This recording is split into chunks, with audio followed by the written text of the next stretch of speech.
અને ખાસ ખાસ ખાસ બધા સ્ટુડન્ટ્સને હાથ જોડીને વિનંતી કરું છું, મહેરબાની કરી 98 માર્ક એનું શું નુકસાન જાય તમને સમજાવું. જીપીએસસી યુપીએસસી બેની આદત છે સરપ્રાઇઝીસ કોન્સ્ટન્ટ આપી રાખે. છેલ્લા 5 વર્ષથી જીપીએસસી નું કટ ઓફ ક્યારેય 130 માર્ક ઉપર નથી ગયું. 98 નહીં મારો તો તમને ઘરે આવીને સાચું રિઝલ્ટ જોશો ને તમને એ ખબર પડશે હું કેટલા પાણીમાં છું. તો મારે તૈયારી કયા લેવલથી શરૂ કરવાની જરૂર છે. બંધારણ ઉપર તમારી પકડ એટલી સારી હોવી જોઈએ કે તમને 50 માંથી મિનિમમ 35 માર્ક 30-35 માર્ક મિનિમમ આવવા જોઈએ. જો સારી પકડ હોય તો તમે એને 40-45 સુધી પણ લઈ જઈ શકો. ઇકોનોમિક્સ એ લોકો એટલું સહેલું પૂછે છે કે સાયન્સ વાળા છોકરા એટેમ્પ્ટ કરી શકે, અને સાયન્સ એ લોકો એટલું સહેલું પૂછે છે કે કોમર્સ વાળા છોકરા એટેમ્પ્ટ કરી શકે. નમસ્તે મિત્રો, આજના વિડીયોમાં આપણો ગોલ છે તમારી એક્ઝામમાં તમારે ક્વેશ્ચન કઈ રીતે એટેમ્પ્ટ કરવા એના માટે ગાઈડ કરવો. આજના વિડીયોથી તમારા ઘણા બધા માર્ક્સ વધી શકે. મિનિમમ 5 થી 10 માર્ક તો વધી જ જશે, એ તો કન્ફર્મ કહું છું. એટલે જો તમે આવનારી એક્ઝામ આપવાના હો તો ખાસ જોજો. અને તમે જો પ્રિપેરેશન સ્ટાર્ટ કરી હોય હજી, કે તમારા નજીકમાં કોઈ હોય, તમારા નાના ભાઈ બહેન, કોઈ ફ્રેન્ડ્સ જે ફર્સ્ટ સેકન્ડ યરમાં હોય અને પ્રિપેરેશન સ્ટાર્ટ કરતા હોય, તો એને પણ બતાવજો. એને પણ ખ્યાલ આવશે કે પ્રિપેરેશન કરતા હો ત્યારથી કયા સબ્જેક્ટ ઉપર ધ્યાન દેવું, કેટલા ક્વેશ્ચન અટેમ્પ્ટ કરવા જોઈએ, કઈ રીતની તમારી સ્ટ્રેટેજી હોવી જોઈએ. તો આગળ વધીએ છીએ.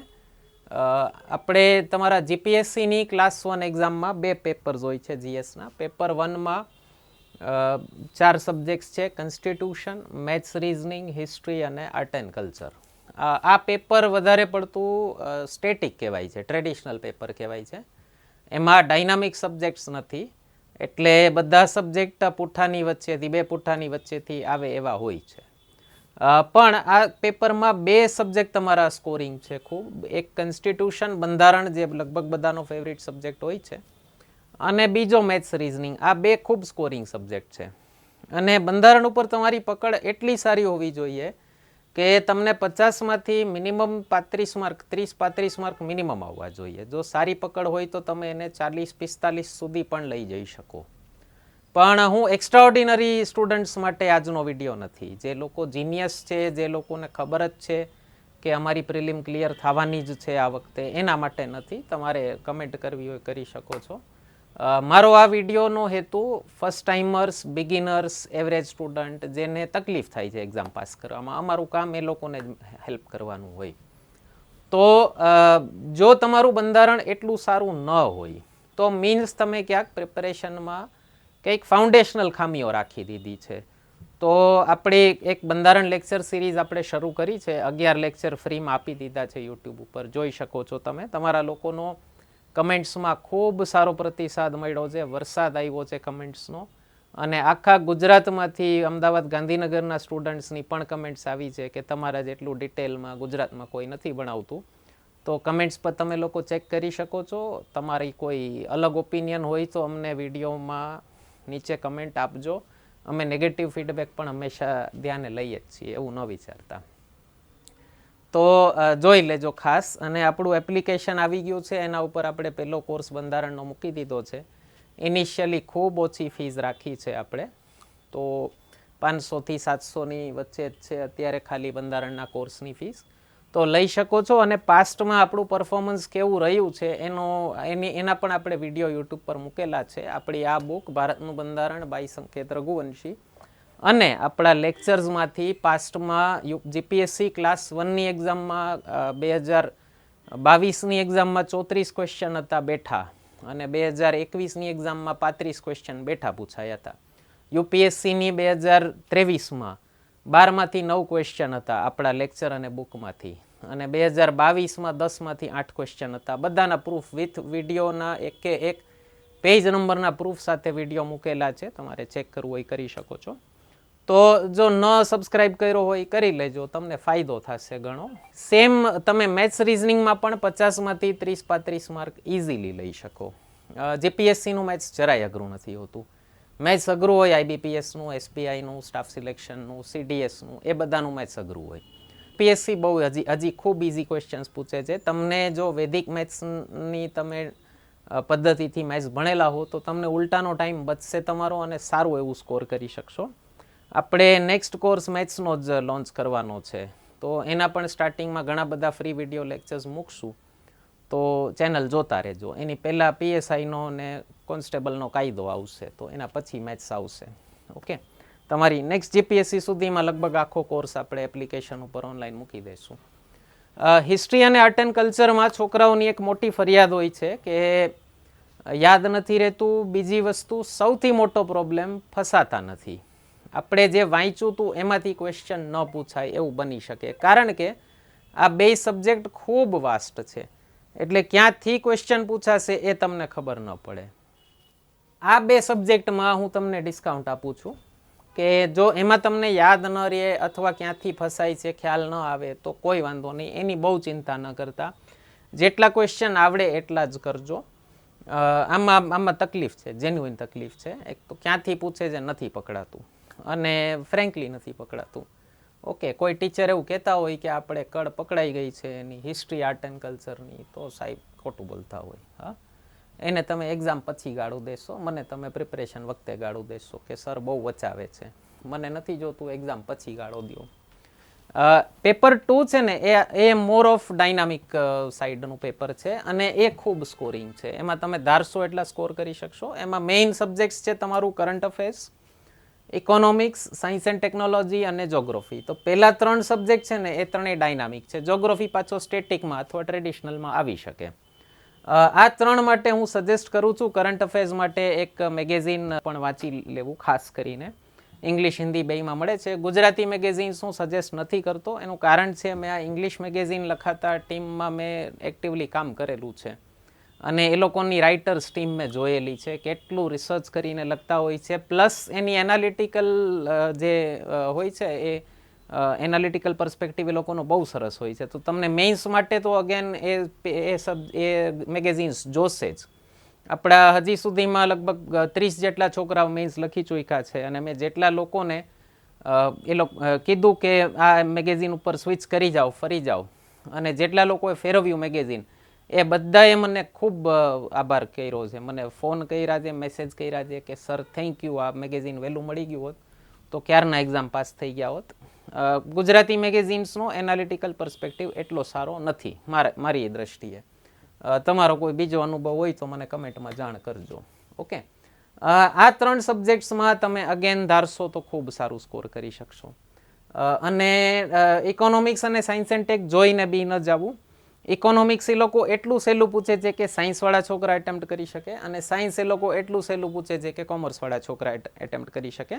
જીપીએસસીમાં સાયન્સ એટલે જનરલ સાયન્સના ક્વેશ્ચન બહુ ઓછા પૂછે છે. ફિઝિક્સ, કેમિસ્ટ્રી, બાયોલોજી જેનો તમારો કદાચ સ્કૂલમાં હાથ તંગ રહ્યો હોય તો એના ક્વેશ્ચન ઓછા હોય છે. ટેકનોલોજીવાળા વધારે હોય છે. કરંટમાં શું ચાલે છે બધું અત્યારે, 4G શું છે, 5G શું છે, માની લો નવા બાયોફ્યુલ આવી જાય કે નવા રોડ બનાવવાની ટેકનોલોજી આવે, ટનલવાળી, ને હમણાં જે બધું થયું છે રેટ હોલ માઇનિંગ ને એવું બધું આવી શકે.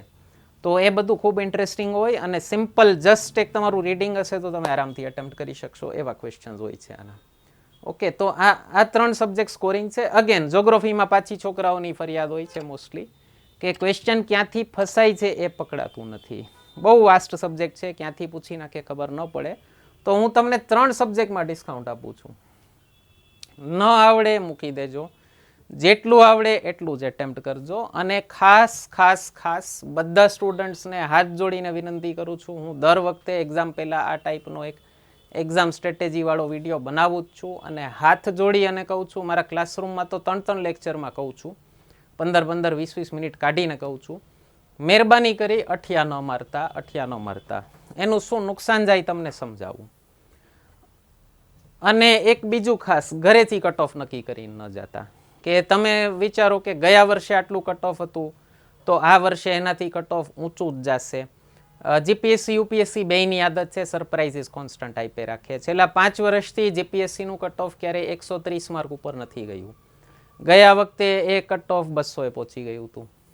તો આ વખતે જરૂર નથી ઉપર જ જાય, જરૂર નથી નીચે જ જાય. ઓકે, એટલે તમારી રીતે નક્કી કરીને ન જતા કે કેટલું કટ ઓફ આવવું જોઈએ. એક્ઝામમાં ક્વેશ્ચન્સ કેવા પૂછ્યા છે એના ઉપરથી નક્કી થાય કે કટ ઓફ કેટલું રહેશે. જો ક્વેશ્ચન સહેલા પૂછ્યા હોય તો કટ ઓફ ઉપર જાય, ક્વેશ્ચન અઘરા પૂછ્યા હોય તો કટ ઓફ નીચું જાય. તમને કેમ ખબર પડશે? જો તમે ઇનડેપ્થ તૈયારી કરી હશે તો તમારા માટે પેપર અઘરું હશે ને તો બધાને અઘરું જ લાગશે. તમે તૈયારી ન કરી હોય અને અઘરું લાગે એ સેકન્ડરી. એ લોકો બિચારા મસ્ત આંટો મારવા જ જાય છે. તો જે 2-2.5 લાખ લોકો ફોર્મ ભરતા હોય એમાંથી બધા તો સિરિયસ તૈયારીવાળા નથી જોતા. સેમ વસ્તુ તલાટીમાં તમે વાંચો 17 લાખ લોકોએ ફોર્મ ભર્યા, તો તૈયારી કરવાવાળા એટલા બધા ન હોય. એ તો મોટા ભાગના તો શું ખાલી ટ્રેન્ડ માટે ભરી અને વયા જતા હોય, તો એની વાત હું નથી કરતો. માની લો ગયા વખતનું જે કટ ઓફ હતું 200 આસપાસ, એ આસપાસ તમારે જવું હોય તો કેટલા ક્વેશ્ચન અટેમ્પ્ટ કરવા જોઈએ, કેટલી એક્યુરસી તમારી હોવી જોઈએ? હું ક્લાસરૂમમાં પૂછું ત્યારે મોસ્ટલી સ્ટુડન્ટ્સ કે 80% એક્યુરસી. હું ટાર્ગેટ આપું છું તમને 95%નો. 5%ની છૂટ એટલે આપી 5% હ્યુમન એરરથી તમારા ખોટા પડશે. માની લો તમારે ગયા વખતની જેમ 200નું કટ ઓફ આવે છે અને તમે એક્યુરસી રાખો છો 80%. એટલે હું છોકરાઓને પૂછું કે તો 200 માટે કેટલા એટેમ્પ્ટ કરવા જોઈએ, તો એ લોકો કે 250. તો પહેલી વસ્તુ તો ન જ પાસ થાવ કોઈ દિવસ. ચાલો માની લો તમે 250 એટેમ્પ્ટ કર્યા છે અને આમાંથી 200 સાચા છે, તમારા 50 ખોટા છે. ઓકે, તો 200 સાચાના તમને 200 સાચા માર્ક્સ મળશે, પણ જે 50 ખોટા થયા ને એના નેગેટિવ માર્ક્સ મળશે તમને 0.3. એટલે 50ના 30% કાઢી નાખો એટલે થઈ જાય -15. તમારા માર્ક્સ થઈ ગયા સાહેબ 185. ઓકે, તમે કટ ઓફ ક્યારનું મૂકી દીધું છે. ઓકે, માની લો કોઈ સ્ટુડન્ટ કે 90% એક્યુરસી ચાલે. માની લો તમે આનાથી થોડાક ક્વેશ્ચન્સ ઓછા એટેમ્પ્ટ કરો છો, 230 કર્યા અને 90% એક્યુરસી છે, એટલે 10% ખોટા છે. તો આના 10% થાય 23. તમારા સાચા પડ્યા 207. એટલે 207 સાચા આન્સરના તમને મળ્યા 207 માર્ક. 23 ખોટા પડ્યા એના 30%, એટલે થાય 6.9. -7 ગણો હું રાઉન્ડ ફિગર, તમારા માર્ક્સ થાય છે 200. તમે જોઈ શકો છો ક્વેશ્ચન ઓછા એટેમ્પ્ટ કર્યા છે, માર્ક્સ વધારે છે. શું કામ? એક્યુરસી વધારે છે એટલા માટે. અને માની લો હું તમને કહું છું 95% એક્યુરસી મેન્ટેન કરજો, એટલે એકચ્યુઅલી તમારે 100% જ મેન્ટેન કરવાની છે. 5% હ્યુમન એરરના થઈ જાય ક્યાંક, કે તમને ઘણા કોક ક્વેશ્ચન એવા થઈ જશે કે તમે ક્વેશ્ચન પેપરમાં બી જોઈને ગયા અને ઓલામાં સી મરાઈ ગયો અને પાછું પેનથી મારવાનો છે, એટલે કાંઈ ચેકચાક થશે નહીં. એમાં થઈ શકે ક્યારેક એરર ઓફ જજમેન્ટ આવી જાય કે તમને લાગે કે આ સાચો છે ને ઘરે જઈને બીજો નીકળે. તમે ડેડ શ્યોર છો કે આ સાચો જ છે, પણ ઘરે જઈને બીજો નીકળે. એવી હું તમને 5% ભૂલ આપું છું. એ તો થવાની જ છે. તમારા તરફથી 100% એક્યુરસી મેન્ટેન કરવાની છે. માની લેજો તમે માત્ર 220 ક્વેશ્ચન અટેમ્પ્ટ કર્યા છે અને એમાંથી 5% ખોટા છે, એટલે કે 11. તો એ 11 ખોટાના તમારા સાચા પડ્યા 209. 209 સાચાના તમને માર્ક્સ મળે છે 209. 11 ખોટાના માઇનસ માર્ક તમારા કપાશે 3.3. એટલે અહીંયા થશે તમારા રફલી 206 જેવા માર્ક ગણો. તમે જોઈ શકો છો નંબર ઓફ ક્વેશ્ચન અટેમ્પ્ટ કરેલા ઘટતા જાય છે, પણ માર્ક્સ તમારા વધતા જાય છે. આવું શું કામ? તમે કહો કે તમે ક્વેશ્ચન ઘટાડ્યા, સાચા આન્સર વધાર્યા. બની શકે તમને પેપરમાં આવડતા હતા 210 જ, તમે શાંતિ રાખી અને એટેમ્પ્ટ કર્યું હોત તો 210 જ થાત. છેલ્લી 15-20 મિનિટમાં, અડધી કલાકમાં તમારું આમ ધબકારા વધે કે હજી તો આટલા જ ક્વેશ્ચન એટેમ્પ્ટ થયા છે, અને તમે એક ઘરેથી આંકડો નક્કી કરીને ગયા હો કે 2 પેપરમાં 125 તો એટેમ્પ્ટ કરવા જ છે, કારણ કે ગયા વખતનું કટ ઓફ 200 હતું, આ વખતે 220 થાય તો આપણે 30 ઉપર રહેવું છે. એટલે શું કરશો? તમે અઠિયા મારવાના ચાલુ કરશો ફટાફટ છેલ્લી 15-20 મિનિટમાં, અને એના કારણે છે ને તમારી એક્યુરસી ઘટી જશે. એટલે મહેરબાની કરી અને ક્યારેય અઠિયા ન મારતા. તમને આ તો મેં બહુ વધારે કહી દીધા 185. તમને 100 માર્ક્સ આવે ને 400માંથી, તોય અઠિયા ન મારતા. એનું કારણ છે અઠિયા નહીં મારો તો તમને ઘરે આવીને સાચું રિઝલ્ટ જોશો ને તમને એ ખબર પડશે હું કેટલા પાણીમાં છું, તો મારે તૈયારી કયા લેવલથી શરૂ કરવાની જરૂર છે. તમે અઠિયા મારીને આવ્યા હશો 300 અને પછી કટ ઓફથી તમે પાછળ રહેશો, તો તમે તમારી જાતને જ ઉલ્લુ બનાવશો કે ના ના ના ના આપણે નજીક જ જતા હો, આ તો આ ઓલું થઈ ગયું હતું, તેલું થઈ ગયું હતું. તમે તમારી પ્રિપરેશનમાં ભૂલ નહીં કાઢો ક્યારેય. તમે તમારી કિસ્મતને આપશો, એ દિવસને આપશો, બધાને XYZ બધાને વાંક આપશો, તમારી તૈયારીમાં વાંક નહીં કાઢો. અને મહેરબાની કરી પાસ થાવ ફેલ થાવ રિઝલ્ટ જોઈ લેવું હો. આપણા રિઝલ્ટથી આપણે જાતે બીએ તો સાહેબ સારી વસ્તુ ન કહેવાય, તો તમે ક્યારેય આગળ ન વધી શકો. ઓકે, એટલે માર્ક્સ હંમેશા જોવા, ભલે ફેલ થયા હું, માર્ક્સ કેલ્ક્યુલેટ કરી લેવા કેટલા થતા હતા મારા અને ચેક કરી લેવું. તો હા, અઠિયા કેને કહેવાય કેને ન કહેવાય એ તમે નક્કી કરશો. એલિમિનેશન પ્રોસેસ કરવાની છૂટ છે. તમને ઘણીવાર 4માંથી એક જ ઓપ્શન ખબર હોય, 2 ઓપ્શન ખબર હોય અને એના કારણે બીજા 2 ઓપ્શન એની મેથે ડિલીટ થઈ જતા હોય. એલિમિનેશન પ્રોસેસ કઈ રીતે થઈ શકે ને એનો મેં એક વિડીયો મૂકેલો છે, એની લિંક અહીંયા આવી ગઈ હશે તમારે, તો એ એક જોઈ લેજો ખાસ. ઓકે, અને સાવ ટોટલ અઠિયો કેને કહેવાય, તુક્કા કહેવાય જેને, બાંગા, ફ્લૂક. ઓકે, જે સાવ તમે ફટ્ટે મારી દીધા કે કાંઈ ખબર જ નહોતી, ABCD કાંઈ ખબર નથી અને મારી દીધું, એને તુક્કો કહેવાય. અથવા આવું કંઈક વાંચ્યું હતું, આવું કંઈક હશે. ઓકે, એ તમને ખ્યાલ છે, જે લોકો એક્ઝામ આપી છે એને ખ્યાલ હશે. ઓકે, જેણે માર્યા હોય એને ખ્યાલ જ હોય. તો એ વસ્તુ ન કરતા મહેરબાની કરીને. તો આશા કરું છું આજનો વિડીયો તમને તમારી એક્ઝામ એટેમ્પ્ટ કરવામાં, પાસ કરવામાં ખૂબ હેલ્પ કરશે. કોઈ ક્વેશ્ચન હોય કમેન્ટ સેક્શનમાં જાણ કરજો. આપણી બંધારણ લેક્ચર સિરીઝની લિંક તમને અહીંયા ક્યાંક આવી ગઈ હશે, ખાસ જોઈ લેજો, ચેકઆઉટ કરજો. 11 લેક્ચર્સ ફ્રીમાં આપ્યા છે, એના કોઈ પૈસા નથી, તો એટલા તો ખાસ જોઈ લેજો, એમાં પણ ઘણા બધા માર્ક્સ વધી જશે. તો આશા કરું છું તમારા લોકોનો આ જ રીતે સપોર્ટ મળતો રહેશે.